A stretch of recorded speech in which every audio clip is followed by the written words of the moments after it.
Hey everyone, today I'm showing you how to watch football matches live on Android. Let's jump right in. So, first method, open your browser and search for Sky Sports.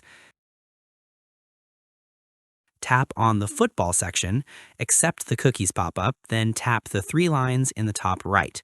Select football from the menu, scroll down to Live on Sky, and you'll see upcoming matches. Tap on any match you want to watch. You'll see Get Sky Sports. Tap that a couple times, and it'll take you to the subscription page where you can sign up to watch live. Second method, search for ESPN in your browser. Tap the three lines in the top left, select your sport, and scroll to see upcoming matches. Tap on any match and follow the subscription prompts just like Sky Sports.